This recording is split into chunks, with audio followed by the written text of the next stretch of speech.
ಯೋಗಿ ಒಬ್ಬ forest officer ಆಗಿದ್ದ. ಅವನ ಪೋಸ್ಟಿಂಗ್ ತಮಿಳ್ನಾಡಿನ ನೆಲಗೊಂಡ ಕಾಡಿಗಾಗಿತ್ತು. ಮತ್ತೆ ಇದೇ ಕಾಡಲ್ಲಿ ಕೆಂಪು ಗಂಧದ ಮರಗಳಿದ್ವು. ನಾನಿಲ್ಲಿ ಇರೋ ತನಕ ಯಾರು ಕೂಡ ಗಂಧದ ಗಿಡವನ್ನ ಕದಿಯೋದಕ್ಕೆ ಸಾಧ್ಯನೇ ಇಲ್ಲ. ಹೌದು ಸರ್, ಆದ್ರೆ ಆ ವರದರಾಜನ್ ಯಾವಾಗ್ಲೂ ಒಂದು ಒಳ್ಳೆ ದಾರಿಯನ್ನ ಹುಡುಕ್ತಾನೆ ಆ ಗಂಧದ ಗಿಡವನ್ನ ಕದಿಯೋದಕ್ಕೆ. ಇವಾಗ ನಾನು ಬಂದಿದ್ದೀನಲ್ವಾ, ಇನ್ನು ಈ ಕಾಡಿನಿಂದ ಒಂದು ಗಿಡ ಕೂಡ ಕದಿಯೋದಕ್ಕಾಗೋದಿಲ್ಲ. ಇನ್ನು ನಾನು ಡೇ ಅಂಡ್ ನೈಟ್ ಪೆಟ್ರೋಲಿಂಗ್ ಮಾಡ್ತೀನಿ. ಹೇಗಿದ್ರು ಆ ಚೆಕ್ ಪೋಸ್ಟ್ ಅಲ್ಲಿ ಡ್ಯೂಟಿ ಮಾಡ್ತಾ ಇದ್ದಾನಲ್ವಾ ಮುಖೇಶ್, ಆ ವ್ಯಕ್ತಿ ಕೂಡ ನಿಯತ್ತಿನ ವ್ಯಕ್ತಿ. ನಾನು ಅವನ ಹತ್ರ ಮಾತಾಡ್ಬೇಕು. ಸರಿ ಸರ್, ನಡಿ ಚೆಕ್ ಪೋಸ್ಟ್ ಹತ್ರ ಹೋಗೋಣ. ಹವಲ್ದಾರ ಫಾರೆಸ್ಟ್ ಆಫೀಸರ್ ಯೋಗಿನ ಚೆಕ್ ಪೋಸ್ಟ್ ಹತ್ರ ಕರ್ಕೊಂಡ್ ಬರ್ತಾನೆ. Hello sir, good morning. ಬಹಳ ಹೆಸರು ಕೇಳಿದೀನಿ ಸರ್ ನಿಮ್ದು. ಇವತ್ತು ಮೊದಲನೇ ಬಾರಿ ನೋಡ್ತಾ ಇದ್ದೀನಿ. Thank you. ನಾನು ಕೂಡ ನಿನ್ನ ಶೌರ್ಯದ ಬಗ್ಗೆ ಕೇಳಿದ್ದೀನಿ. Thank you sir. ನಾವು ಗಾಡಿಗಳನ್ನ ಸರಿಯಾಗಿ ಪರಿಶೀಲನೆ ಮಾಡಬೇಕು. ಈಗ್ಲೂ ಆ ಗಂಧದ ಗಿಡವನ್ನ ಕದೀತಾ ಇದ್ದಾರೆ. ಹೀಗೆ ನಡೀತಾ ಇದ್ರೆ ಗಂಧದ ಗಿಡವನ್ನ ನೋಡೋದಕ್ಕೂ ಆಗೋದಿಲ್ಲ ಮುಖೇಶ್. ಸರ್, ನನಗೆ ಗೊತ್ತಿದೆ ಇದ್ರ ಹಿಂದೆ ಆ ವರದರಾಜ ಇದ್ದಾನೆ ಅಂತ. ನೀನ್ ಅವನಿಗೆ ಏನು ಮಾಡಲ್ಲ ಯಾಕೆ? ಸರ್, ಅವನು ಇದೇ ಕಾಡಿನಲ್ಲಿ ಹುಟ್ಟಿ ಬೆಳೆದವನು. ಈ ಕಾಡಿನ ಬಗ್ಗೆ ಎಲ್ಲದೂ ಗೊತ್ತು ಅವನಿಗೆ. ನಾವು ಅವನನ್ನ ಹಿಡಿಯಕ್ ಹೋದಾಗ ಅವನು ಕಾಡಿನಲ್ಲಿ ತಪ್ಪಿಸ್ಕೊಂಡ್ಬಿಡ್ತಾನೆ. ಹೇಗೆ ಆದ್ರೂ ನಾವು ಆ ಗಂಧದ ಮರವನ್ನ ಈ ಚೆಕ್ ಪೋಸ್ಟ್ ಇಂದ ಹೊರಗಡೆ ಹೋಗೋದನ್ನ ತಡಿಬಹುದು ತಾನೆ? ಹಾ ಸರ್, ನಾನು ಇನ್ನೂ ಫೋರ್ಸ್ ಅನ್ನ ಕೇಳಿದೀನಿ. ಮುಂದಿನ ವಾರ ಇನ್ನು 2 ಹವಲ್ದಾರ್ಗಳು ಇಲ್ಲಿರ್ತಾರೆ. ಬಯಸ್ತೀನಿ ಗಂಧದ ಗಿಡಗಳು ಇನ್ನು ಕಳುವಾಗೋದಿಲ್ಲ. ನಾವು ಒಟ್ಟಿಗೆ ಸೇರಿ ಮಾಡಿದ್ರೆ ಖಂಡಿತ ಆಗುತ್ತೆ. ಅವತ್ತಿಂದ ಪ್ರತಿದಿನ ಸ್ವತಃ ಹಗಲಲ್ಲಿ ಸುತ್ತಮುತ್ತ ಓಡಾಡ್ತಾ ಇದ್ರು. ಇಡೀ ದಿನ ಕೆಲಸ ಮಾಡ್ತಿದ್ರು, ಅದ್ರಲ್ಲೂ ರಾತ್ರಿ ಹೊತ್ತು ಜಾಸ್ತಿ. ಕಾಡಿನ ಮಧ್ಯದಲ್ಲಿರೋ ಅಂತ ಒಬ್ಬ ವರದರಾಜ, ಅವನಿಗೆ ಯೋಗಿ ಬಂದಂತ ಸುದ್ದಿ ಸಿಕ್ತು. ಅಣ್ಣ, ಆ ಯೋಗಿ ಆ ಕಾಡಿನಲ್ಲಿ ಹಗಲು ರಾತ್ರಿ ಪೆಟ್ರೋಲಿಂಗ್ ಮಾಡ್ತಾ ಇದ್ದಾನೆ. ನಾವ್ ಹೇಗೆ ಆ ಮರವನ್ನ ಕಡಿಯೋದು? ಎಲ್ಲ ಸಮಸ್ಯೆಗೂ ಒಂದು ಪರಿಹಾರ ಅನ್ನೋದಿದ್ದೇ ಇರುತ್ತೆ ಛೋಟೆ. ವರದರಾಜನ್ ಸ್ವಾಮಿ ಕಿವಿನಲ್ಲಿ ಏನೋ ಹೇಳ್ದ. ರಾತ್ರಿ ಕತ್ಲಲ್ಲಿ ಸ್ವಾಮಿ ಫಾರೆಸ್ಟ್ ಆಫೀಸರ್ ಆಫೀಸ್ಗೆ ಹೋಗಿ ತಲುಪ್ತಾನೆ. ಅವನು ಯಾರಿಗೋಸ್ಕರನೋ ಕಾಯ್ತಾ ನಿಂತಿದ್ದ. ಸ್ವಲ್ಪ ಹೊತ್ತಿನ ನಂತರ ಗಾರ್ಡ್ ಅಲ್ಲಿಗ್ ಬಂದ. ಅಣ್ಣ, ನಿನಗೋಸ್ಕರ ಮಿಠಾಯಿ ಕಳಿಸಿದಾರೆ. ಹಾಗೂ ಇದರ ಬದಲಾಗಿ ನೀನು ನಮಗೆ ಟೈಮ್ ಟು ಟೈಮ್ ಸಿಗ್ನಲ್ ಕಳಿಸ್ತಾ ಇರ್ಬೇಕು. ಹಾಗೂ ಪ್ರತಿ ವಾರ ನಿನಗೆ ಮಿಠಾಯಿ ಸಿಗ್ತಾ ಇರುತ್ತೆ. ವಾಹ್, ಅಣ್ಣನಿಗೆ ಧನ್ಯವಾದ ಹೇಳ್ಬಿಡು. ಹಾ ಸರಿ. ಸ್ವಾಮಿ ಖುಷಿಯಿಂದ ಅಡ್ಡಾಗೆ ವಾಪಸ್ ಬಂದು ವರದರಾಜ್ಗೆ ಎಲ್ಲಾ ಸುದ್ದಿನ ಹೇಳ್ತಾನೆ. ಇವಾಗ ನೋಡೋಣ ಫಾರೆಸ್ಟ್ ಆಫೀಸರ್ ನಮಗೆ ಏನ್ ಮಾಡ್ತಾನೆ ಅಂತ. ಹಾಣ, ಅವತ್ತು ರಾತ್ರಿಯಿಂದ ವರದರಾಜ್ ಮತ್ತೆ ಅವನ ಕೆಲಸಗಾರರು ಕೆಂಪು ಗಂಧದ ಮರನ ಕಡಿಯೋಕೆ ಶುರು ಮಾಡಿದ್ರು. ಇಲ್ಲಿ ಗಾರ್ಡ್ ಮೆಸೇಜ್ ಮಾಡಿ ವರದರಾಜನ್ಗೆ ಫಾರೆಸ್ಟ್ ಆಫೀಸರ್ ಲೊಕೇಶನ್ ನ ಹೇಳ್ತಾ ಇದ್ದ. ಯಾವ ಸಮಯದಲ್ಲಿ ಫಾರೆಸ್ಟ್ ಆಫೀಸರ್ ದಕ್ಷಿಣ ದಿಕ್ಕಿಗೆ ಹೋಗ್ತಾ ಇದ್ರೋ ಆ ಸಮಯದಲ್ಲಿ ವರದರಾಜನ್ ಉತ್ತರದ ದಿಕ್ಕಿನಲ್ಲಿ ಕೆಂಪು ಗಂಧದ ಮರನ ಕತ್ತರಿಸ್ತಿದ್ದ. ಮತ್ತೆ ಯಾವ ಸಮಯದಲ್ಲಿ ಉತ್ತರ ದಿಕ್ಕಿಗೆ ಯೋಗಿ ಹೋಗ್ತಾ ಇದ್ನೋ ಆ ಸಮಯದಲ್ಲಿ ವರದರಾಜನ್ ದಕ್ಷಿಣ ದಿಕ್ಕಿನಲ್ಲಿ ಮರ ಕತ್ತರಿಸ್ತಾ ಇದ್ದ. ಇದೇ ತರ ತುಂಬಾ ದಿನದವರೆಗೆ ನಡೀತಾ ಇತ್ತು. ಒಂದು ಸಲ ಏನಾಯ್ತು ಅಂದ್ರೆ, ಉತ್ತರ ದಿಕ್ಕಿನಲ್ಲಿ ವರದರಾಜನ್ನ ವ್ಯಕ್ತಿಗಳು ಮರ ಕತ್ತರಿಸಿ ಅಲ್ಲಿಂದ ಹೊರಟೋಗಿದ್ರು. ಯೋಗಿ ಅಲ್ಲಿಗ್ ಹೋದಾಗ ಆಗ ತಾನೇ ಕತ್ತರಿಸಿರೋಂತ ಮರದ ಕಡೆ ಅವನ ಗಮನ ಹೋಯ್ತು. ಇದನ್ನ ನೋಡ್ತಾ ಇದ್ರೆ ಇವತ್ತೇ ಕಳೆದಿರೋ ಹಾಗಿದೆ. ಆದ್ರೂ ನಾನು ಎಷ್ಟು ಸಮಯದಿಂದ ಪೆಟ್ರೋಲಿಂಗ್ ಮಾಡ್ತಾ ಇದ್ದೀನಿ, ಆದ್ರೂ ಯಾರು ನನ್ನ ಕಣ್ ತಪ್ಪಿ ಇದನ್ನ ಕದಿಯೋದಕ್ ಸಾಧ್ಯ? ಖಂಡಿತ ಇಲ್ಲೊಂದ್ ಸಮಸ್ಯೆ ಇದೆ. ಯೋಗಿ ಏನೂ ಮಾತಾಡದೆ ಜೀಪಲ್ ಕೂತ್ಕೊಂಡು ದಕ್ಷಿಣ ದಿಕ್ಕಿನ ಕಡೆ ಹೋದ. ಅಲ್ಲಿ ಹೋಗಿ ನೋಡ್ದಾಗ ಅಲ್ಲೂ ಕೂಡ ಅವನಿಗೆ ಆಗ ತಾನೇ ಕತ್ತರಿಸಿರೋ ಮರದ ಬುಡ ಕಾಣಿಸತ್ತೆ. ಇದು ಕೂಡ ಇವತ್ತೇ ಕಡ್ದಿರೋ ಹಾಗಿದೆ. ಅಂದ್ರೆ ವರದರಾಜನ್ ಇವತ್ತು ಕೂಡ ಇದನ್ನ ಕದಿತಾ ಇದ್ದಾನೆ. ಅದು ಈ ಮರಗಳನ್ನ. ನಾನು ಇದನ್ನೆಲ್ಲ ಆದಷ್ಟು ಬೇಗ ನಿಲ್ಲಿಸ್ಬೇಕು. ಗಾಡಿ ಚೆಕ್ ಪೋಸ್ಟ್ ಹತ್ರ ಹೋಗು. ಯೋಗಿ ಜೀಪಲ್ ಕೂತ್ಕೋತಾನೆ ಮತ್ತೆ ಡ್ರೈವರ್ ಗಾಡಿನ ಚೆಕ್ ಪೋಸ್ಟ್ ಕಡೆ ತಗೊಂಡ್ ಹೋದ. ಏನಾಯ್ತು ಸರ್, ನೀವು ಬಹಳ ಟೆನ್ಷನ್ ಅಲ್ಲಿ ಇರೋ ಹಾಗಿದೆ. ನಾನ್ ನಿನ್ನ ಹತ್ರ ಒಬ್ಬಂಟಿಯಾಗಿ ಮಾತಾಡ್ಬೇಕು. ಸರಿ ಸರ್, ಬನ್ನಿ ಸರ್, ಒಳಗಡೆ ಕೂತು ಮಾತಾಡೋಣ. ಚೆಕ್ ಪೋಸ್ಟ್ ನ ಸಣ್ಣ ಆಫೀಸಲ್ಲಿ ಕೇವಲ ಫಾರೆಸ್ಟ್ ಆಫೀಸರ್ ಯೋಗಿ ಮತ್ತೆ ಇನ್ಸ್ಪೆಕ್ಟರ್ ಮುಖೇಶ್ ಇದ್ದ. ಹೇಳಿ ಸರ್, ಇಲ್ಲಿ ನಮ್ಮ ಮಾತನ್ನ ಯಾರು ಕೇಳಕ್ಕಾಗಲ್ಲ. ಮುಖೇಶ್, ಈಗ್ಲೂ ಕೂಡ ಕಾಡಿನಲ್ಲಿ ಗಂಧದ ಗಿಡ ಕಡಿತಾ ಇದ್ದಾರೆ. ಇಲ್ಲಿಂದ ಯಾವ್ದಾದ್ರು ದೊಡ್ಡ ಗಾಡಿ ಹೋಯ್ತಾ? ಇಲ್ಲ ಸರ್, ಇನ್ನೊಂದು ಇಲ್ಲ. ಆದ್ರೆ ನಾಳೆ ಒಂದ್ ಟ್ರಕ್ ಬರುತ್ತೆ ಕಾಡಿನಲ್ಲಿ ದಾರಿ ಮಾಡೋದಕ್ಕೋಸ್ಕರ ಕಲ್ಲನ್ನ ತಗೊಂಡು. ಹಾಗಾದ್ರೆ ಖಂಡಿತ ಆ ಗಂಧದ ಮರಗಳು ಅದರಿಂದನೇ ಹೋಗುತ್ತೆ. ನಾಳೆ ಏನೇ ಆದ್ರೂ ನಾನು ಆ ಟ್ರಕ್ ನ ಇಲ್ಲಿಂದ ಹೋಗೋದಕ್ಕೆ ಬಿಡೋದೇ ಇಲ್ಲ. ನಾನು ಆ ವರದರಾಜನನ್ನ ಹಿಡ್ದೇ ಹಿಡಿತೀನಿ. ಸರಿ ಸರ್. ಇಲ್ಲಿ ವರದರಾಜನ್ ತನ್ನ ಅಡ್ಡಾದಲ್ಲಿ ಕೂತ್ಕೊಂಡು ಯೋಜನೆ ಮಾಡ್ತಾ ಇದ್ದ. ನಾಳೆ ಆ ಕಲ್ಲಿನ ಲಾರಿ ಗಂಧದ ಗಿಡಗಳನ್ನೆಲ್ಲ ತುಂಬಿಸ್ಕೊಂಡು ಹೊರಗಡೆ ತಗೊಂಡೋಗ್ಬೇಕು ತಾನೇ? ಇಲ್ಲ. ಇಲ್ಲಿವರೆಗೂ ಆ ಫಾರೆಸ್ಟ್ ಆಫೀಸರ್ಗೆ ಎಲ್ಲಾದ್ರ ಬಗ್ಗೆನೂ ತಿಳಿದಿರುತ್ತೆ. ನಾಳೆ ಆ ಚೆಕ್ ಪೋಸ್ಟ್ ಹತ್ರ ನಮಿಗೋಸ್ಕರ ಕಾಯ್ತಾ ಇರ್ತಾನೆ. ಹಾಗಾದ್ರೆ ನಾವ್ ಏನ್ ಮಾಡೋದು? ಹೇಗೆ ನಾವು ಈ ಮರಗಳನ್ನ ಹೊರಗಡೆ ತಗೊಂಡು ಹೋಗೋದು ಅಣ್ಣ?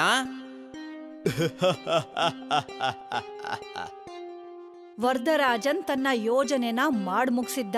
ಮಾರನೇ ದಿನ ಬೆಳಿಗ್ಗೆ ಟೆಂಪೋ ಕಾಡೊಳಗಡೆ ಬರತ್ತೆ. ಇನ್ಸ್ಪೆಕ್ಟರ್ ಮುಕೇಶ್ ಫಾರೆಸ್ಟ್ ಆಫೀಸರ್ ಯೋಗಿಗೆ ಫೋನ್ ಮಾಡಿ ಈ ವಿಷಯ ತಿಳಿಸ್ತಾನೆ. ಸರ್, ಟ್ರಕ್ ಬಂದಿದೆ, ನೀವು ಬಂದ್ಬಿಡಿ. ಸರಿ. ಆ ಟ್ರಕ್ ಒಂದು ಕನ್ಸ್ಟ್ರಕ್ಷನ್ ಸೈಟ್ಗೆ ಹೋಗತ್ತೆ. ಅಲ್ಲಿ ಟ್ರಕ್ ಎಲ್ಲಾ ಮರಳನ್ನು ಅನ್ಲೋಡ್ ಮಾಡತ್ತೆ. ಅದ್ರ ಒಳಗಡೆ ವರದರಾಜನ್ ವ್ಯಕ್ತಿಗಳು ಅದ್ರ ಒಳಗಡೆ ಒಂದು ಕೆಂಪು ಗಂಧದ ತುಂಡನ್ನ ಹಾಕ್ತಾರೆ. ಇಲ್ಲಿ ಫಾರೆಸ್ಟ್ ಆಫೀಸರ್ ಜೀಪಲ್ ಕೂತ್ಕೊಂಡು ಹೊರಡ್ತಾರೆ. ಆದ್ರೆ ದಾರಿನಲ್ಲಿ ಎಷ್ಟೋ ಮರಗಳು ಅಡ್ಡಕ್ ಬಿದ್ದಿರತ್ತೆ. ಸರ್, ತಿರ್ಗಾಡ್ಕೊಂಡು ಹೋಗ್ಬೇಕನ್ಸುತ್ತೆ.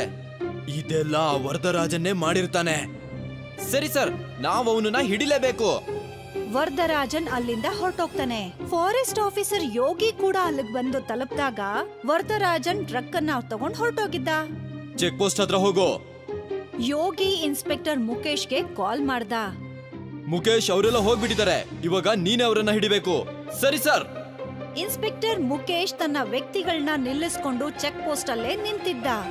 ಆ ಟ್ರಕ್ ನಿಧಾನವಾಗಿ ಚೆಕ್ ಪೋಸ್ಟ್ ಕಡೆ ಬರ್ತಾ ಇತ್ತು. ಚೆಕ್ ಪೋಸ್ಟ್ ಅಲ್ಲಿ ಮುಕೇಶ್ ಮತ್ತೆ ಎಲ್ಲ ಪೊಲೀಸರು ಗನ್ನನ್ನ ಹಿಡ್ಕೊಂಡ್ ನಿಂತಿದ್ರು. ಡ್ರೈವರ್ ಪೊಲೀಸ್ ಅವ್ರನ್ನ ನೋಡಿ ಗಾಡಿನ ನಿಲ್ಲಿಸ್ತಾನೆ. ಮತ್ತೆ ಹಿಂದೆಯಿಂದ ಫಾರೆಸ್ಟ್ ಆಫೀಸರ್ ತನ್ನ ಜೀಪರ್ನ ಅಡ್ಡ ಹಾಕ್ತಾನೆ. ಈಗ ಟ್ರಕ್ ಅನ್ನ ಸುತ್ತುವರೆದಿದ್ರು ಎಲ್ಲಾರು ಸೇರಿ. ಹೌಲ್ದಾರ್, ಚೆಕ್ ಮಾಡು, ಟ್ರಕ್ ಅಲ್ಲಿ ಏನಿದೆ? ಪೊಲೀಸ್ ಟ್ರಕ್ ಒಳಗಡೆ ಹತ್ತುತ್ತಾರೆ ನೋಡಕ್ಕೆ. ಸರ್, ಇಲ್ಲಿ ಗಂಧದ ಗಿಡ ಅಂತೂ ಇದೆ, ಆದ್ರೆ ಒಂದೇ ಇದೆ. ಏನು? ಇನ್ಸ್ಪೆಕ್ಟರ್ ಕೂಡ ಗಾಡಿ ಒಳಗಡೆ ಹತ್ತಿ ನೋಡ್ತಾರೆ. ಆದ್ರೆ ಅಲ್ಲಿ ಒಂದೇ ಒಂದು ಕೆಂಪು ಗಂಧದ ತುಂಡಿತ್ತು. ಸರ್, ನೀವ್ ಇಲ್ಲಿ ಬನ್ನಿ. ಈಗ ಫಾರೆಸ್ಟ್ ಆಫೀಸರ್ ಯೋಗಿ ಕೂಡ ಗಾಡಿ ಹತ್ತದ. ಅವನು ಕೂಡ ಅದನ್ನ ನೋಡಿ ಆಶ್ಚರ್ಯಪಟ್ಟ. ಆ ವರದರಾಜನ್ ಈ ಬಾರಿ ಕೂಡ ನಮ್ಮನ್ನ ಚಕ್ಮಾ ಕೊಟ್ಬಿಟ್ಟ. ಇಲ್ಲಿ ವರದರಾಜನ್ ತನ್ನ ಗಂಧದ ಮರದ ತುಂಡುಗಳನ್ನ ತನ್ನ ವ್ಯಕ್ತಿಗಳ ಜೊತೆ ನದಿ ಮೂಲಕ ಕಾಡಿನ ಹೊರಗಡೆ ಅದನ್ನ ದಾಟ್ಸೋ ಪ್ರಯತ್ನ ಮಾಡ್ತಾ ಇದ್ದ. ನನ್ನನ್ನ ಯಾರು ತಡೆಯೋದಿಕ್ಕಾಗೋದಿಲ್ಲ. ಈ ಗಂಧ ಎಲ್ಲ ಕೇವಲ ನಂದೇ.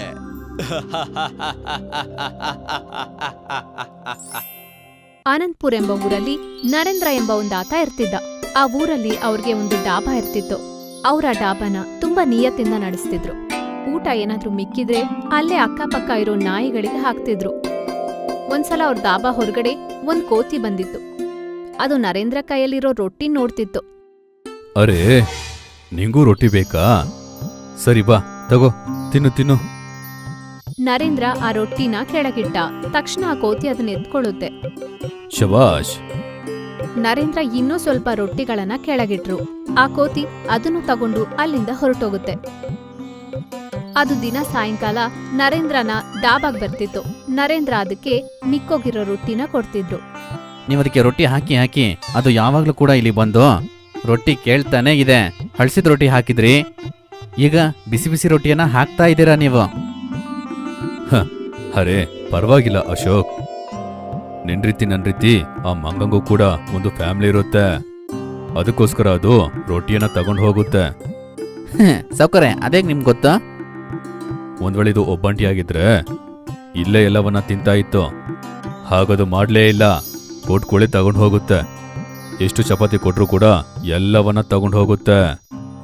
ಖಂಡಿತವಾಗಿ ಮೊದಲು ಇದನ್ನ ತನ್ನ ಫ್ಯಾಮಿಲಿ ಕೊಡುತ್ತೆ, ಆಮೇಲೆ ಅದನ್ನ ತಿನ್ನುತ್ತೆ. ಹಾ ಹೌದು ಹೌದು. ಹೋಗು, ನೀನು ಏನಾದ್ರೂ ಕೊಡಪ್ಪ. ಆ ಮೂಕ ಪ್ರಾಣಿಗೆ 2 ರೊಟ್ಟಿ ಕೊಡೋದ್ರಿಂದ ನಮ್ಮ ಆಸ್ತಿ ಏನೂ ನಾಶ ಆಗಲ್ಲ. ಅಶೋಕ್ ಆ ಕೋತಿ ಎದುರುಗಡೆ 2 ರೊಟ್ಟಿಗಳು ಹಿಟ್ಟಿದ ತಕ್ಷಣ ಅದನ್ ತಗೊಂಡ್ ಓಡೋಯ್ತು. ಹೀಗೆ ದಿನ ಆಗ್ತಿತ್ತು. ಈಗ ಆ ಕೋತಿ ಅದ್ರ ಮರಿಗಳೊಂದಿಗೆ ಆ ರೊಟ್ಟಿ ತಗೊಳಕ್ ಬಂದಿತ್ತು. ನರೇಂದ್ರ ಯಾವಾಗ್ಲೂ ಇನ್ನೂ ಜಾಸ್ತಿ ರೊಟ್ಟಿಗಳು ಕೊಡೋಕೆ ಶುರು ಮಾಡ್ಕೊಂಡ್ರು. ನರೇಂದ್ರ ದಾಬಾ ತುಂಬಾ ಚೆನ್ನಾಗ್ ನಡೀತಾ ಇತ್ತು. ಅದಕ್ಕೋಸ್ಕರ ಕೆಲ್ಸಕ್ಕಾಗಿ ಇನ್ನೊಂದಾಳನ್ನು ಇಟ್ಕೋತಾನೆ. ಅವನ್ ಹೆಸರು ಮಾನಿಕ್. ಅಶೋಕ್ ಅಡಿಗೆ ಮಾಡಿದ್ರೆ ಮಾನಿಕ್ ಆ ಆಹಾರವನ್ನು ತಗೊಂಡೋಗಿ ಕಸ್ಟಮರ್ಗೆ ಕೊಡ್ತಿದ್ದ. ಎಲ್ಲ ಚೆನ್ನಾಗೇ ನಡೀತಾ ಇತ್ತು. ಆದ್ರೆ ಒಂದ್ಸಲ ನರೇಂದ್ರಗೆ ಒಂದು ಆಕ್ಸಿಡೆಂಟ್ ಆಗುತ್ತೆ. ಒಂದು ಟೆಂಪೋ ಬಂದು ಆತನ ಗುದ್ದುಬಿಡುತ್ತೆ. ನರೇಂದ್ರಗೆ ಹಾಸ್ಪಿಟಲ್ ಅಲ್ಲಿ ಚಿಕಿತ್ಸೆ ನಡೀತು. ಅವ್ರ ಪ್ರಾಣ ಉಳಿತು. ಆದ್ರೆ ಅವ್ರ ಕಾಲ್ ಮುರಿದೋಗಿ ಆತ ಹೂನ ಆಗ್ಬಿಡ್ತಾನೆ. ನರೇಂದ್ರ ಅವ್ರ ಹೆಂಡತಿ ಅತ್ತು ಆರೋಗ್ಯ ಕೆಡಿಸ್ಕೋತಾಳೆ.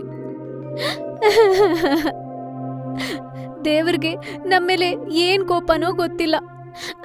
ಆ ದೇವ್ರು ಯಾಕ್ ನಮ್ಗ್ ಹೀಗ್ ಮಾಡ್ದ? ಅರೆ ಸುಧಾ, ದೇವ್ರಿಗೆ ಧನ್ಯವಾದ ಹೇಳೋ. ಸದ್ಯ ನನ್ ಜೀವ ಹೋಗಿಲ್ಲಲ್ಲ. ಹಾ, ಆದ್ರೆ ಈಗ ನೀವ್ ಹೇಗ್ ಬದುಕ್ತೀರಾ? ಹಣೆಲಿ ಏನ್ ಬರ್ದಿರುತ್ತೋ ಅದೇ ರೀತಿ ಆಗತ್ತಪ್ಪ. ನರೇಂದ್ರ ಎಲ್ಲಾ ವಿಷಯದಲ್ಲೂ ಒಳ್ಳೇದನ್ನೇ ಹುಡುಕ್ತಿದ್ರು. ಅವ್ರಿಗೆ ಆಕ್ಸಿಡೆಂಟ್ ಆಗಿದ್ರೂನು ಅದ್ರಿಂದ ಹೂನ ಆಗೋಗಿದ್ರೂನು ಪ್ರಾಣ ದಕ್ಕಿತು ಅಂತ ಸಂತೋಷ ಪಟ್ರು. ನರೇಂದ್ರ ಆಕ್ಸಿಡೆಂಟ್ ನಂತರ ಡಾಬಾ ತುಂಬಾ ದಿನ ಮುಚ್ಚಿರುತ್ತೆ. ನರೇಂದ್ರ ಅವ್ರ ಮನೆಯಲ್ಲೇ ಇರ್ತಾ ಇದ್ರು. ಹಾ, ಹೀಗೆ ಎಷ್ಟ್ ದಿನ ಅಂತ ಇರ್ಲಿ ನಾನು. ಮತ್ತೆ ಡಾಬಾವನ್ನ ಓಪನ್ ಮಾಡ್ಲೇಬೇಕು. ಆದ್ರೆ ನೀವು ಇದೆಲ್ಲ ಹೇಗ್ ಒಂಟಿಯಾಗಿ ಮಾಡ್ತೀರಾ? ಅರೆ ಸುಧಾ, ನಾನೆಲ್ಲಮ್ಮ ಒಬ್ಬಂಟಿಯಾಗಿದ್ದೀನಿ. ನೀನು ನನ್ ಜೊತೆಗೆ ಇದೆಯಾ ತಾನೆ? ನಾವಿಬ್ರು ಕೂಡ ಸೇರಿ ಡಾಬಾವನ್ನ ಓಪನ್ ಮಾಡೋಣ, ಸರಿನಾ? ಸರಿ. ನರೇಂದ್ರ ಹೇಗಾದ್ರೂ ಅವ್ರ ಪರಿಸ್ಥಿತಿನ ಬದಲಾಯಿಸ್ಕೋಬೇಕು. ಮರುದಿನ ಸುಧಾ ಮತ್ತೆ ನರೇಂದ್ರ ಡಾಬಾಗ್ ಬರ್ತಾರೆ. ಡಾಬಾ ತುಂಬಾ ಅಶುದ್ಧವಾಗಿರೋದಕ್ಕೆ ಇಬ್ರು ಸೇರಿ ಕ್ಲೀನ್ ಮಾಡಿದ್ರು. ನಾವೀಗ ಡಾಬಾನ್ ಕ್ಲೀನ್ ಮಾಡ್ಬಿಟ್ವಿ, ಆದ್ರೆ ಇದನ್ ಹೇಗ್ ನಡ್ಸೋದು? ಇಲ್ಲಿ ನೋಡು ಸುಧಾ, ನಾನು ಅಡಿಗೆ ಎಲ್ಲ ಮಾಡ್ತೀನಿ. ನೀನು ಕಸ್ಟಮರಿಗೆ ಕೊಡು. ಆಮೇಲೆ ಟೇಬಲ್ ಎಲ್ಲ ಸ್ವಚ್ಛಗೊಳಿಸು. ಸ್ವಲ್ಪ ದಿನ ಆದ್ಮೇಲೆ ದುಡ್ಡೆಲ್ಲ ಬಂದ್ರೆ ನಾವೊಬ್ರನ್ನ ಕೆಲ್ಸಕ್ಕೆ ಇಟ್ಕೊಳ್ಳೋಣ, ಸರಿನಾ? ಸರಿ ರೀ. ಹೀಗೆ ಯೋಚನೆ ಮಾಡ್ಕೊಂಡು ನರೇಂದ್ರ ಮತ್ತೆ ಡಾಬಾನ್ ತೆಗೆದ್ರು. ಅವ್ರ ದೇವ್ರ ಕೈ ಮುಗ್ದು ಒಲೆ ಅಂಟಿಸಿದ್ರು. ಸ್ವಲ್ಪ ಹೊತ್ತಲ್ಲೇ ಕೆಲವು ಕಸ್ಟಮರ್ಗಳು ಬಂದ್ರು. ಅಪ್ಪ, ತುಂಬಾ ದಿನ ಆದ್ಮೇಲೆ ಡಾಬಾವನ್ನ ಓಪನ್ ಮಾಡಿದ್ದೀರಾ? ಆದ್ರೆ ಅವರು ನರೇಂದ್ರನ ಕಾಲ್ ನೋಡಿದ ತಕ್ಷಣ ಅವ್ರಿಗೆ ತುಂಬಾ ಅನುಕಂಪ ಆಯ್ತು. ಅಯ್ಯಯ್ಯೋ, ಈ ರೀತಿ ನಡೆಯುತ್ತೆ ಅಂತ ನಾನು ಅನ್ಕೊಂಡಿಲ್ಲ. ಆದ್ರೂ ನೋಡಿ, ಹಿಂಗಾದ್ರೂ ಕೂಡ ನೀವು ಕೆಲಸ ಮಾಡ್ತಿದ್ದೀರಾ. ಸರಿ, ಒಂದು ಊಟ ಕೊಡಿ. ಹಾ ಹಾ, ಈಗ್ಲೇ ಕೊಡ್ತೀನಿ. ನರೇಂದ್ರ ಫುಡ್ ಅನ್ನ ಪ್ಲೇಟಿಗೆ ಬಡಿಸಿದ್ಮೇಲೆ ಸುಧಾ ಅದನ್ನ ಕಸ್ಟಮರ್ ಹತ್ರಕ್ ತಗೊಂಡ್ ಹೋಗ್ತಿದ್ಲು. ಅವ್ರ ಗಾಡಿ ಹೇಗೋ ಸಾಗ್ತಾ ಇತ್ತು. ಮೊದಲಿಗಿಂತಾನು ಕಡಿಮೆ ಇದ್ರೂನು ಸ್ವಲ್ಪ ಹಣನೂ ಸಂಪಾದಿಸೋಕಾಗುತ್ತೆ. ಹೀಗೆ ಸ್ವಲ್ಪ ದಿನ ಕಳೀತಾ ಇತ್ತು. ನರೇಂದ್ರ ಒಂದಿನ ಆ ಕೋತಿಗೆ ಮತ್ತೆ ರೊಟ್ಟಿ ಇಡೋಕೆ ಶುರು ಮಾಡಿದ್ರು. ಆ ಕೋತಿನೂ ದಿನ ಡಾಬಾ ಹತ್ರಕ್ ಬರ್ತಿತ್ತು. ಒಂದಿನ ಸುಧಾಗೆ ಮೈ ಹುಷಾರಿಲ್ದೇ ಇತ್ತು. ಆದ್ರೂನು ಆಕೆ ಡಾಬಾಗ್ ಬರಕ್ಕೆ ಸಿದ್ಧವಾಗಿದ್ಲು. ಅರೆ ಸುಧಾ, ನಿಂಗೆ ಹುಷಾರಿಲ್ಲ. ಹೀಗಿರ್ಬೇಕಾದ್ರೆ ನೀನು ಹೇಗೆ ಕೆಲಸ ಮಾಡಕ್ಕಾಗುತ್ತೆ? ನೀನು ರೆಸ್ಟ್ ತಗೋ. ಇವತ್ತು ಡಾಬಾವನ್ನ ನಾನೇ ಒಬ್ನೇ ನೋಡ್ಕೋತೀನಿ. ಆದ್ರೆ ನೀವು ಒಂಟಿಯಾಗಿ ಹೇಗ್ ಮಾಡ್ಕೋತೀರಾ? ಬೇಜಾರಾಗ್ಬೇಡ, ನಾನ್ ನೋಡ್ಕೋತೀನಿ. ನೀನು ರೆಸ್ಟ್ ತಗೋ. ಯಾವತ್ ನಿಂಗೆ ಈ ರೀತಿ ಆಯ್ತೋ ಅವತ್ತಿಂದ ನಿನ್ ಕೆಲ್ಸ ಜಾಸ್ತಿ ಆಗ್ಬಿಡ್ತು. ಒಂದಿನ ನೀನು ರೆಸ್ಟ್ ತಗೋ. ಸುಧಾಗೆ ವಿಶ್ರಾಂತಿ ಪಡ್ಕೋಬೇಕು ಅಂತಿಲ್ಲ. ಆದ್ರೆ ನರೇಂದ್ರ ಆಕೆನ ಮನೇಲೆ ವಿಶ್ರಾಂತಿ ಪಡೆಯೋಕ್ ಹೇಳ್ದ. ನರೇಂದ್ರ ಒಬ್ರೇ ಡಾಬಾಗ್ ಹೊರಟ್ರು. ಅವ್ರ ಡಾಬಾ ತೆಗ್ದಿದ್ ಸ್ವಲ್ಪ ಹೊತ್ತಿಗೆ ಕಸ್ಟಮರ್ ಬರೋಕೆ ಶುರು ಮಾಡಿದ್ರು. ಹಾ ಹಾ, ತಗೊಂಬರ್ತೀನಿ. ನರೇಂದ್ರನೇ ಎಲ್ಲಾರ್ಗೂ ಟೀನೂ ಮಾಡ್ತಿದ್ರು.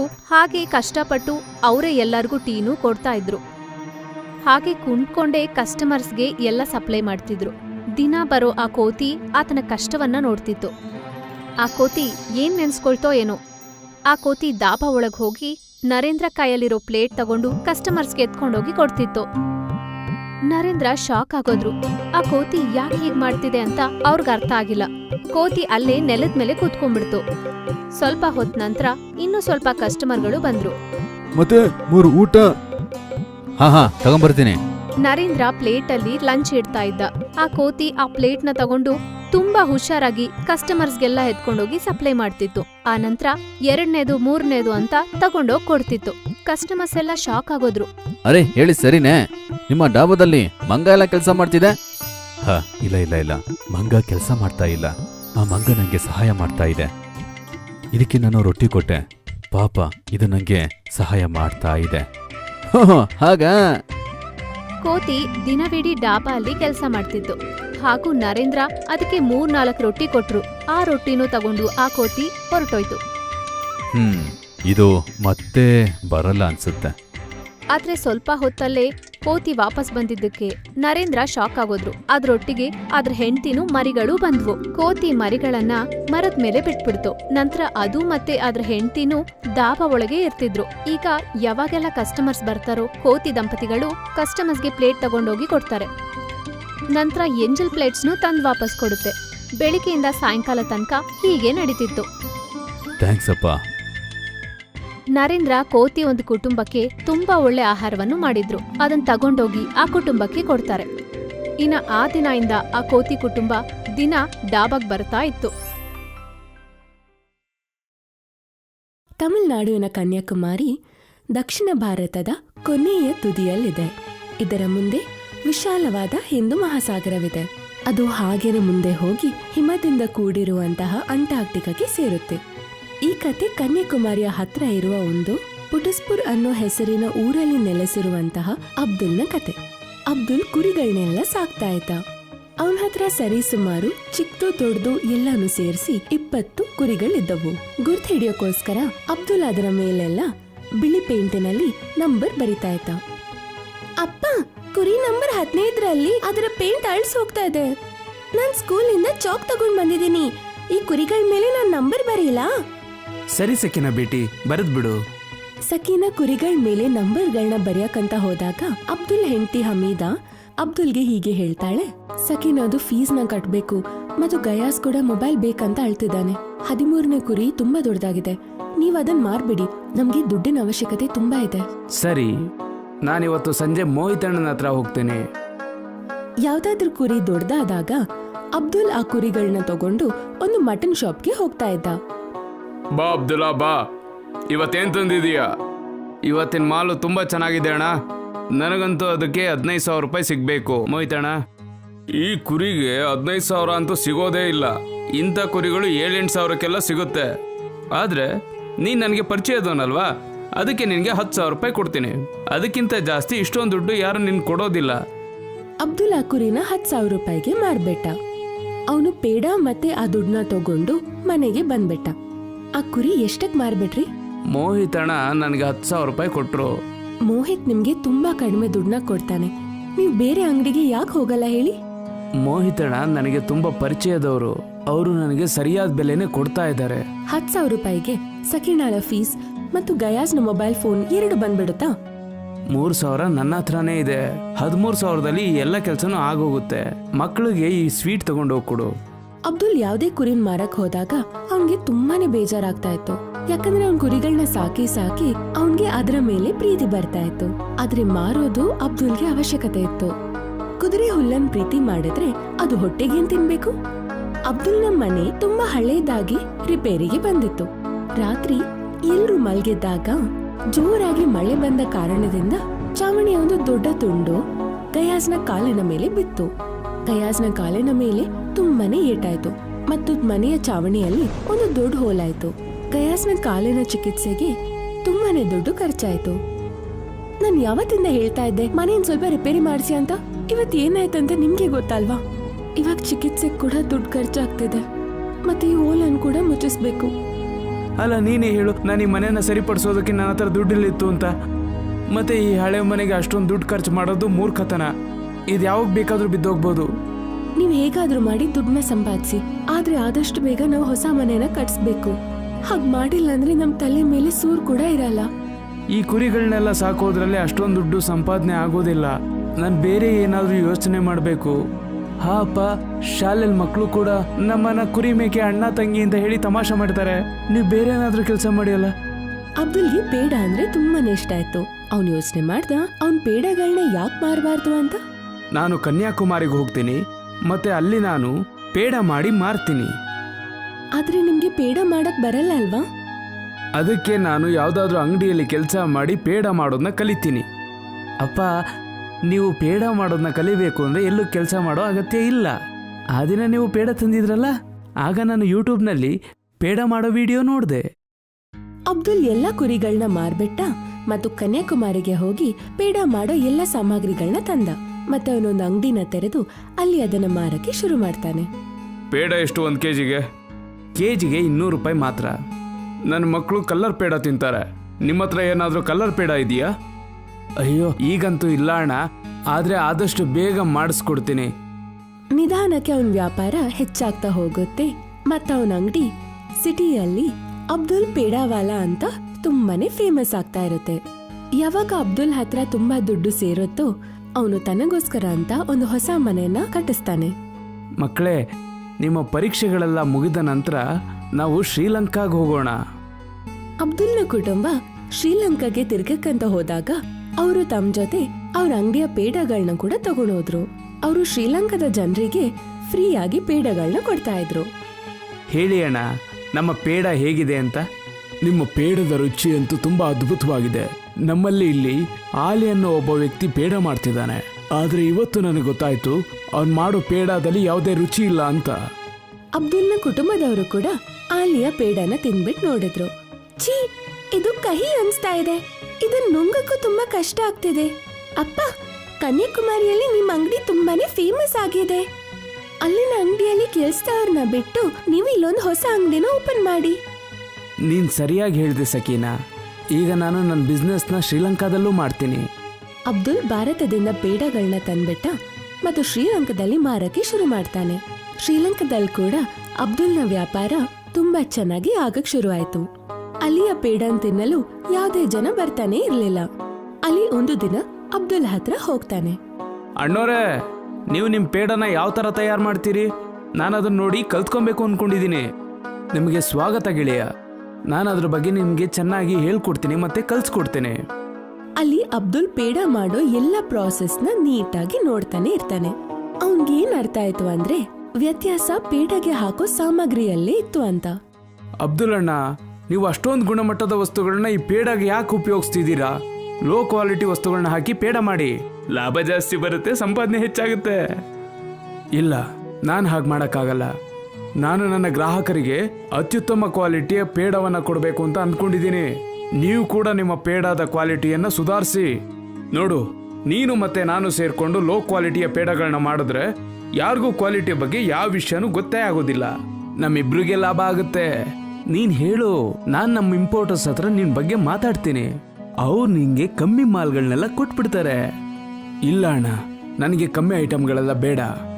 ಒಂದ್ ವೇಳೆ ಈ ವ್ಯಕ್ತಿ ಇಲ್ಲೇ ಇದ್ರೆ ನನ್ನ ವ್ಯಾಪಾರ ಎಲ್ಲ ಹಾಳಾಗ್ಬಿಡುತ್ತೆ. ಅಲ್ಲಿ ಒಂದ್ ಹೆಂಗಸಿಗೆ ಸ್ವಲ್ಪ ದುಡ್ಡನ್ನ ಕೊಟ್ಟು ಅವಳನ್ನ ಅಬ್ದುಲ್ ಬಳಿಗೆ ಕಳಿಸ್ಬಿಡ್ತಾನೆ. ನನ್ನ ಹತ್ರ ದುಡ್ಡಿಲ್ಲ, ಆದ್ರೆ ನನ್ಗೆ ಮಿಠಾಯಿ ತಿನ್ಬೇಕಂತ ತುಂಬಾನೇ ಆಸೆ ಆಗ್ತಿದೆ. ನೀವ್ ನನ್ಗೆ ಪೇಡನ ಕೊಡ್ಬಹುದಾ? ಹಾ ತಂಗಿ, ನಿಮ್ಗೆ ಎಷ್ಟು ಪೇಡ ಬೇಕು ಅಂತ ಹೇಳಿ. ಅಲ್ಲನ ಆಶೀರ್ವಾದದಿಂದ ನೀವೆಷ್ಟು ಪೇಡ ತಿಂದ್ರೂ ನನಗೆ ಖಂಡಿತ ನಷ್ಟ ಆಗೋದಿಲ್ಲ. ನಿಮ್ ಧ್ವನಿ ನಿಮ್ ಪೇಡದಷ್ಟೇ ಸಿಹಿಯಾಗಿದೆ. ನೀವ್ ನನ್ನ ತಂಗಿ ಅಂತ ಕರಿಬೇಡಿ. ನನ್ನ ಹೆಸರು ರಸೀಲಿ.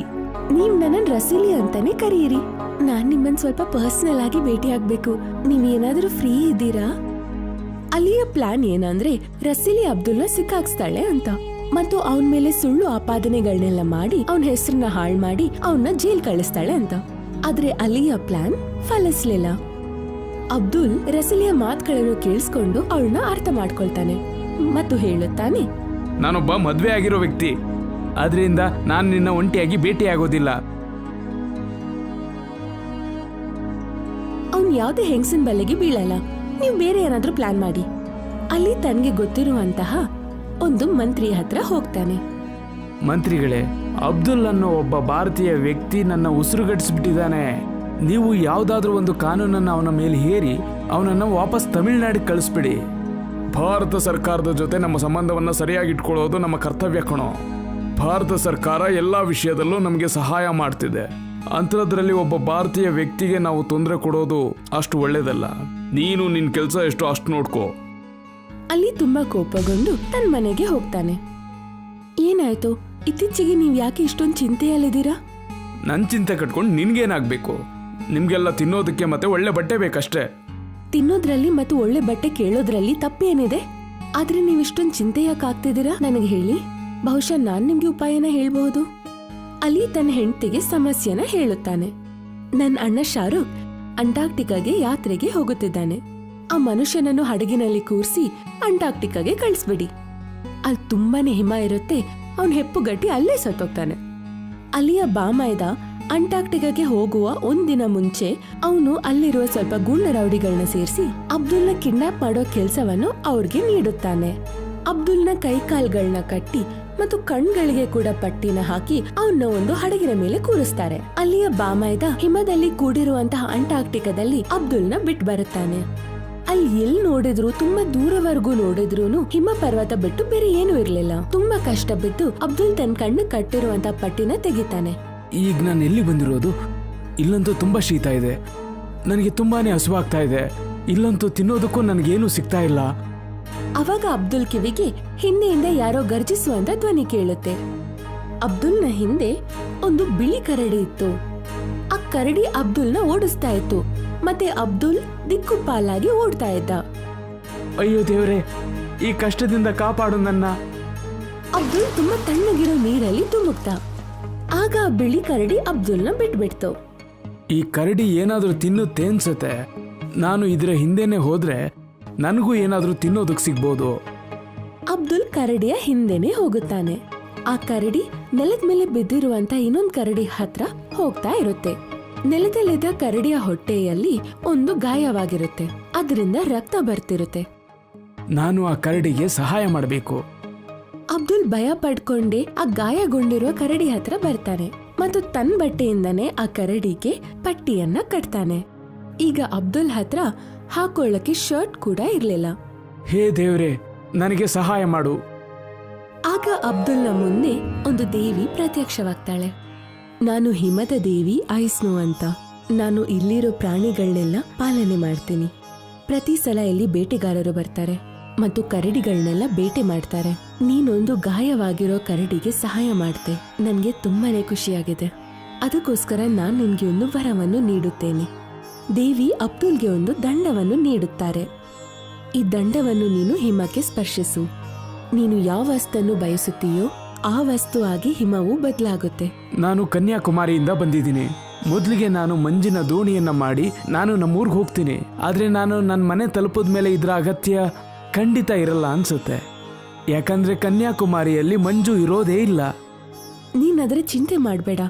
ನಾನು ಪ್ರತಿ ಅಮಾವಾಸ್ಯೆಯ ರಾತ್ರಿ 12 ಗಂಟೆಗೆ ನಾನು ಇಲ್ಲಿಂದ ನಿನಗೋಸ್ಕರ ಅಲ್ಲಿಗೆ ಒಂದು ದೊಡ್ಡ ಹಿಮದ ತುಂಡನ್ನು ಕಳಿಸ್ಕೊಡ್ತೀನಿ. ಅಬ್ದುಲ್ ತನ್ನ ಮನಸ್ಸಿನಲ್ಲಿ ಒಂದು ದೋಣಿಯನ್ನು ಧ್ಯಾನ ಮಾಡುತ್ತಾ ಒಂದು ದೊಡ್ಡ ಹಿಮದ ತುಂಡನ್ನು ದಂಡದಿಂದ ಸ್ಪರ್ಶಿಸುತ್ತಾನೆ. ಆಗ ಆ ಹಿಮದ ತುಂಡು ದೋಣಿಯಾಗಿ ಬದಲಾಗುತ್ತೆ. ಅಬ್ದುಲ್ ಆ ದೋಣಿಯನ್ನು ಚಲಾಯಿಸುತ್ತಾ ಕನ್ಯಾಕುಮಾರಿಗೆ ತಲುಪುತ್ತಾನೆ. ಅಪ್ಪ, ನೀವೆಲ್ಲಿ ಹೋಗಿದ್ರಿ ಇಷ್ಟು ದಿನ? ನಾನ್ ನಿಮ್ಗೆ ತುಂಬಾನೇ ಫೋನ್ ಮಾಡಿದ್ದೆ. ಮಗ್ನೆ, ನನ್ನನ್ನ ಯಾರೋ ಅಂಟಾರ್ಟಿಕಾಗೆ ಕರ್ಕೊಂಡು ಹೋಗಿದ್ರು. ಆದ್ರೆ ಈಗ ಎಲ್ಲ ಸರಿ ಹೋಯ್ತು. ನೀನು ಸಕಿನಾಗೆ ಮತ್ತೆ ನಿಮ್ಮ ಅಮ್ಮಗೆ ಯಾವ ವಸ್ತುವಿನ ಅಗತ್ಯವಿದೆಯೋ ಅದನ್ನ ಒಂದು ಚೀಟಿಲಿ ಬರ್ತ್ಕೊಡಿ. ಅಮಾವಾಸ್ಯೆಯ ರಾತ್ರಿಯ ದಿನ ಅಬ್ದುಲ್ ಸಮುದ್ರದ ಹತ್ರ ಹೋಗಿ ನಿಂತಿರುತ್ತಾನೆ. ಅವನು ನೋಡ್ತಾನೆ, ಅವನ ಹತ್ರ ಒಂದು ದೊಡ್ಡ ಹಿಮದ ತುಂಡು ನೀರಲ್ಲಿ ತೇಲುತ್ತಾ ಬರ್ತಾ ಇರುತ್ತೆ. ಅಬ್ದುಲ್ ಆ ಹಿಮವನ್ನು ತುಂಬಾ ತುಂಡು ತುಂಡಾಗಿ ಮಾಡುತ್ತಾನೆ ಮತ್ತು ಹಿಮದಿಂದ ಪೇಡವನ್ನು ಮಾಡುತ್ತಾನೆ. ಆ ಪೇಡದ ಸ್ವಾದ ಹೇಗಿತ್ತು ಅಂದ್ರೆ ಅವನ್ ಸ್ವತಃ ತನ್ನ ಅಂಗಡಿಯಲ್ಲಿ ಮಾಡಿರೋ ತರನೇ ಇತ್ತು. ಹಿಮದ ತುಂಡುಗಳಿಂದ ಅವನು ತನಗೋಸ್ಕರ ಒಂದು ಕಾರನ್ನು ಕೂಡ ಮಾಡುತ್ತಾನೆ. ಸ್ವಲ್ಪ ದಿನದ ನಂತರ ಅಬ್ದುಲ್ ಶ್ರೀಲಂಕಾಗೆ ಹೋಗುತ್ತಾನೆ. ಈ ಸಲ ಅವನ್ ತನ್ನ ಅಂಗಡಿಗೆ ಒಂದು ದುಬಾರಿ ಕಾರಿನಲ್ಲಿ ಬರುತ್ತಾನೆ. ಅಲ್ಲಿಗೆ ಅವನ ನೋಡಿ ಆಶ್ಚರ್ಯವಾಗುತ್ತೆ. ಶಾರುಖ್, ಏನು ನೀನು ಅಬ್ದುಲ್ನ ಅಂಟಾರ್ಟಿಕಾಗೆ ತಾಕೊಂಡು ಹೋಗಿಲ್ವಾ? ನಾನು ಅವನನ್ನ ಅಲ್ಲೇ ಕರ್ಕೊಂಡು ಹೋಗಿದ್ನಲ್ಲ. ಆದ್ರೆ ಅವನು ವಾಪಸ್ ಹೇಗ್ ಬಂದ ನನಗೇನು ಗೊತ್ತು. ದೋಣಿಯ ಸಹಾಯವಿಲ್ಲದೆ ಸಮುದ್ರನ ದಾಟಿ ಅವನಿಲ್ಲಿ ತನಕ ಹೇಗ್ ಬಂದ ಅಂತ. ಅಬ್ದುಲ್ಗೆ ಈಗ ಪೇಡದ ಯಾವುದೇ ಬರ ಕೂಡ ಇರ್ಲಿಲ್ಲ. ಅವನು ಹಿಮದಿಂದ ಅವ್ನ್ಗೆ ಎಷ್ಟ್ ಪೇಡ ಬೇಕೋ ಅಷ್ಟ್ ಪೇಡನ್ ಕೂಡ ಮಾಡ್ತಾ ಇದ್ದ. ಅದಕ್ಕೆ ಖರ್ಚು ಕೂಡ ಆಗ್ತಾ ಇರ್ಲಿಲ್ಲ. ಮತ್ತೆ ಅಬ್ದುಲ್ ಅಣ್ಣ, ಹೇಗಿದ್ದೀರಾ? ಚೆನ್ನಾಗಿದ್ದೀನಿ ಆಲಿ. ನಿಮ್ ಬಗ್ಗೆ ಹೇಳಿ. ನಾನು ಚೆನ್ನಾಗಿದ್ದೀನಿ. ನಿಮ್ಮ ಪೇಡಾದ ಕ್ವಾಲಿಟಿ ಈಗ ಮುಂಚೆಗಿಂತನೂ ಚೆನ್ನಾಗಿದೆಯಲ್ಲ. ಗಾಜಿನ ತರ ತುಂಬಾ ನಾಜೂಕಾಗಿದೆ. ಖಂಡಿತವಾಗಿಯೂ ಮಂಜಿನ ತರ. ನೀವು ಸರಿಯಾಗಿ ಹೇಳಿದ್ರಿ. ನಾನು ಈ ಪೇಡಾನ ಮಂಜಿನಿಂದನೇ ತಯಾರು ಮಾಡ್ತಿದ್ದೀನಿ. ಪೇಡಾನ ಮಂಜಿನಿಂದ ತಯಾರು ಮಾಡ್ತಿದ್ದೀರಾ? ಅದೇಗ್ ಸಾಧ್ಯ? ಅಬ್ದುಲ್ ಅಲ್ಲಿಗೆ ಹಿಮ ಮತ್ತು ಮಾಯದ ದಂಡದ ಬಗ್ಗೆ ಹೇಳುತ್ತಾನೆ. ಹಾಗಾದ್ರೆ ಅಬ್ದುಲ್ ಅಣ್ಣ, ಆ ದಂಡವನ್ನ ಸ್ವಲ್ಪ ದಿನಕ್ಕೋಸ್ಕರ ನಮಗೂ ಕೊಟ್ಬಿಡಿ. ನಾನು ಮಂಜಿನಿಂದ ಪೇಡ ತಯಾರು ಮಾಡ್ತೀನಿ. ನಾನು ಆ ದಂಡವನ್ನ ನಿಮಗೆ ಕೊಡೋದಕ್ಕಾಗೋದಿಲ್ಲ. ಅದನ್ನೇನಾದ್ರೂ ನೀವೆಲ್ಲಾದ್ರೂ ಕಳೆದು ಬಿಟ್ರೆ ನನಗೆ ಖಂಡಿತವಾಗಿಯೂ ತುಂಬಾ ನಷ್ಟವಾಗ್ಬಿಡುತ್ತೆ. ನೀವು ಒಂದು ಕೆಲಸ ಮಾಡಿ, ಅಮಾವಾಸ್ಯೆಯ ರಾತ್ರಿ ನೀವು ಕನ್ಯಾಕುಮಾರಿಗೆ ಬಂದ್ಬಿಡಿ. ನಾನು ಮಂಜಿನಿಂದ ಪೇಡ ತಯಾರು ಮಾಡ್ತೀನಿ, ಮತ್ತೆ ಅದನ್ನ ನಿಮ್ಗೆ ಕಡಿಮೆ ಬೆಲೆಯಲ್ಲಿ ಕೊಡ್ತೀನಿ. ಅದರಿಂದ ನಿಮ್ ಜೀವನಾನು ಚೆನ್ನಾಗಿ ಸಾಗುತ್ತೆ. ನಾನು ಇವನನ್ನ ಅಂಟಾರ್ಟಿಕಾಗೆ ಸಾಯೋದಕ್ಕೆ ಕಳಿಸ್ದೆ, ಆದ್ರೆ ಇವನು ವರ ತಗೊಂಡು ವಾಪಸ್ ಬಂದಿದ್ದಾನೆ. ಈಗ ನನ್ ಮೇಲೇನೆ ದಯೆ ತೋರಿಸ್ತಾ ಇದ್ದಾನೆ. ನಾನು ಅಂಟಾರ್ಟಿಕಾಗ್ ಹೋಗ್ತೀನಿ, ಆ ದೇವಿ ಹತ್ರ ಆ ದಂಡನ ವರ ಪಡ್ಕೊಂಡ್ ಬರ್ತೇನೆ. ಅಲ್ಲಿ ತನ್ನ ಬಾಮೈದ ಶಾರುಖ್ ಜೊತೆಗೆ ಅಂಟಾರ್ಕ್ಟಿಕಾಗೆ ಹೋಗುತ್ತಾನೆ. ಶಾರುಖ್, ನೀನೊಂದು ಕರಡಿಗೆ ಜೋರಾಗಿ ಗಾಯ ಮಾಡಿಬಿಡು. ನಾನು ಆ ಕರಡಿಗೆ ಸಹಾಯ ಮಾಡ್ತೀನಿ. ಆಗ ದೇವಿ ಪ್ರಸನ್ನಳಾಗಿ ನನಗೆ ವರ ಕೊಡ್ತಾಳೆ. ಮತ್ತೆ ನಾನು ಕೂಡ ಅಬ್ದುಲ್ ನಂತರ ಶ್ರೀಮಂತನಾಗ್ಬಿಡ್ತೀನಿ. ಶಾರುಖ್ ಒಂದ್ ಕರಡಿಗೆ ಅದರ ಹೊಟ್ಟೆಯ ಮೇಲೆ ಆಯುಧದಿಂದ ಗಾಯ ಮಾಡುತ್ತಾನೆ. ಅಲ್ಲಿ ಆ ಕರಡಿ ಹತ್ರ ಹೋಗ್ತಾನೆ ಮತ್ತೆ ಅದಕ್ಕೆ ಚಿಕಿತ್ಸೆಯನ್ನು ಕೂಡ ಮಾಡುತ್ತಾನೆ. ಆಗ ಅಲ್ಲಿ ಹಿಮದ ದೇವಿ ಪ್ರತ್ಯಕ್ಷವಾಗ್ತಾಳೆ. ನಾನ್ ನಿಮ್ ಮಾತುಗಳನ್ನೆಲ್ಲ ಕೇಳಿಸ್ಕೊಂಡೆ. ನೀನು ನನ್ ವರವನ್ನು ಪಡೆಯಲು ಬೇಕಂತ ಆ ಕರಡಿಗೆ ನೋವನ್ನು ಉಂಟು ಮಾಡಿದ್ಯಾ. ನಿನ್ಗೆ ಶಿಕ್ಷೆ ಸಿಗುತ್ತೆ. ದೇವಿ 4 ಕರಡಿಗಳನ್ನ ಅಲ್ಲಿಯ ಹಿಂದೆ ಕಳಿಸ್ಬಿಡ್ತಾಳೆ. ಅಲ್ಲಿ ತನ್ನ ಪ್ರಾಣವನ್ನು ಉಳಿಸಲು ಒಂದು ತಣ್ಣಗಿರೋ ನೀರಲ್ಲಿ ಧುಮುಕ್ತಾನೆ. ಅಯ್ಯೋ, ಯಾರಾದ್ರೂ ಇಲ್ಲಿಂದ ನನ್ನನ್ನ ಕಾಪಾಡಿ. ಈ ಕರಡಿನ ನನ್ನ ಆಚೆ ಬರೋದಕ್ ಬಿಡ್ತಾನೆ ಇಲ್ಲ. ನನ್ನ ಕ್ಷಮಿಸ್ಬಿಡು ದೇವಿ, ನನ್ನನ್ನ ಇಲ್ಲಿಂದ ಆಚೆ ಕಳಿಸು. ನಾನ್ ಮನೆಗೆ ಹೋಗ್ಬೇಕು. ಹೀಗೆ ಅಲ್ಲಿ ತಾನ್ ಮಾಡಿರೋ ತಪ್ಪುಗಳಿಗೆ ಶಿಕ್ಷೆನ ಅನುಭವಿಸ್ತಾನೆ.